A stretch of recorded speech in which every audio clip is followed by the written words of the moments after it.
The Snow Queen, based on the story by Hans Christian Andersen, illustrated by Alan Marks.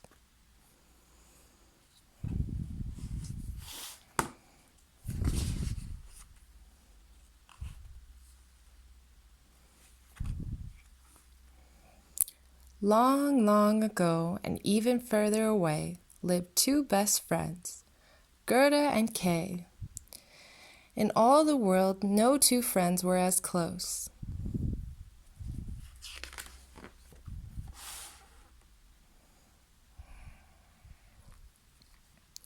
One crisp winter's day, Kay was crunching through the snow when he saw a twinkling snowflake.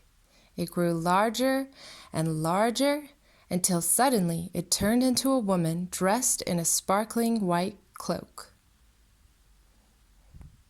The next second, she was gone.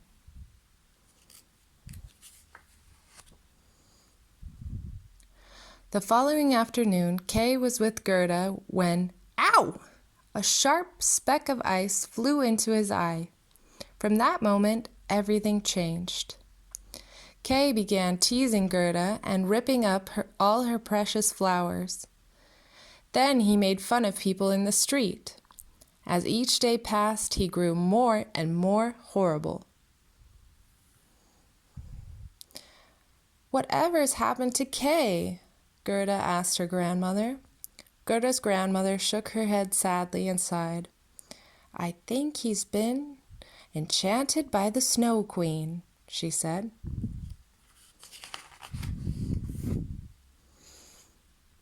After a while, Kay ignored Gerda altogether.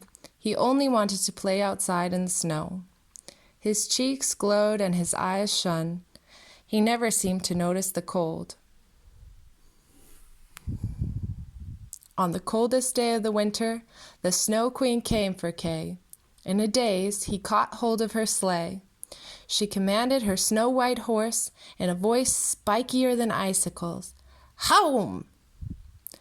And they flew from the market square, Kay clinging on behind.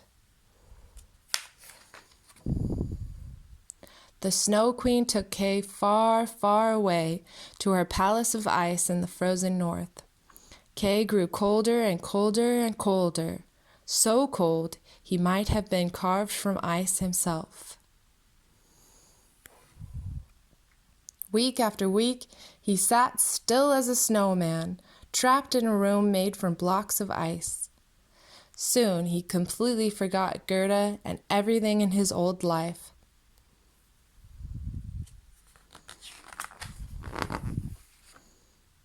But Gerda didn't forget Kay.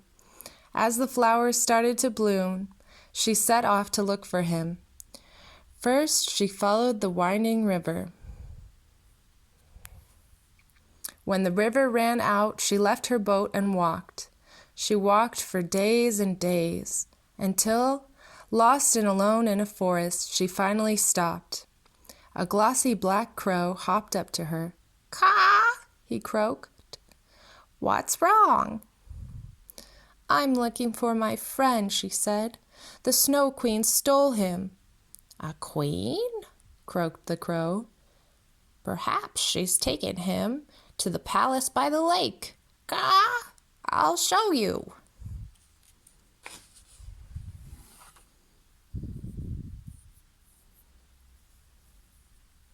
He led Gerda through sleeping halls where royal dreams glided past.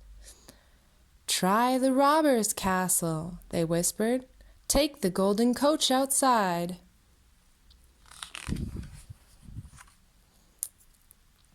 The robber's castle stood high on a hill, stark against the sky. Following a moonlit path, the golden coach rattled its way to the top. Inside the castle, Gerda told her story again.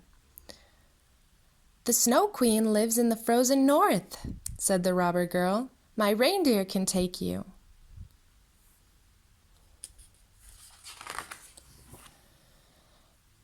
The robber girl watched them go, waving until Gerda and her reindeer were out of sight. They had a long, hard journey ahead.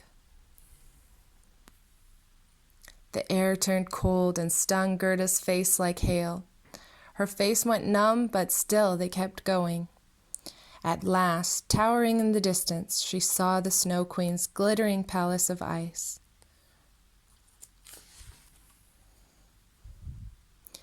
In a whirl of snowflakes, the queen's guards sprang at Gerda.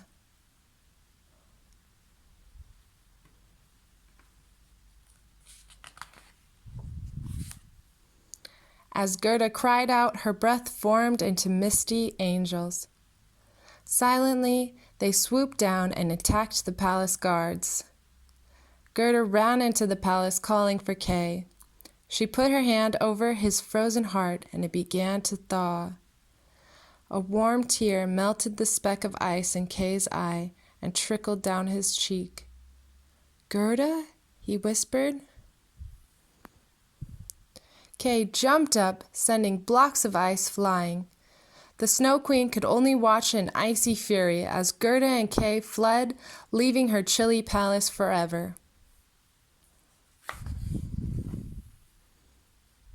Back at home, Gerda's grandmother was overjoyed to see them.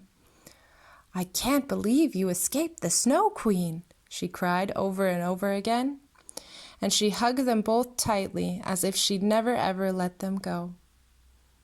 The end.